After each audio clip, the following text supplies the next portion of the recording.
अनामिक भीती आणि आपण काही कारण नसताना सुद्धा मनामध्ये आपल्या भीतीचं काहूर असतं आणि आपल्याला कशाची तरी भीती वाटायला लागते. खरं तर असं म्हटलेलं आहे की एकदा आपण जगायला सुरुवात केली की जगताना अनेक गोष्टी आपल्या वाट्याला येत असतात. त्याच्यामध्ये भीती एक प्रकार आहे आणि या भीतीमध्ये आपण स्वतःला म्हणजे कधीही न येणारी गोष्टसुद्धा आपल्या वाट्याला येणार आहे म्हणून भीत असतो. ती अनामिक भीती असते.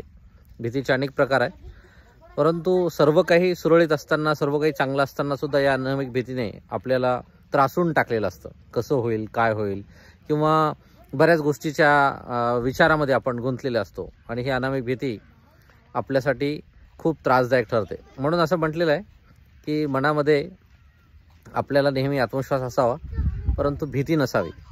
पण काही व्यक्ती असतात त्यांना विनाकारण ह्या सगळ्या गोष्टीची भीती वाटायला लागते. त्याच्यामुळे जे सुरळीत चाललेलं आहे, आनंदी चाललेलं आहे, ते सुद्धा जीवन भीतीने ग्रासून जातं. म्हणून आपल्याही मनात तशी अनामिक भीती असेल तर पहिल्यांदा त्या भीतीला आपण दूर केलं पाहिजे किंवा भीतीपासून स्वतःला मुक्त केलं पाहिजे आणि एकदम निर्भयपणे जगलं पाहिजे. याबद्दल आपल्याला काय वाटतं नक्की व्यक्त व्हा.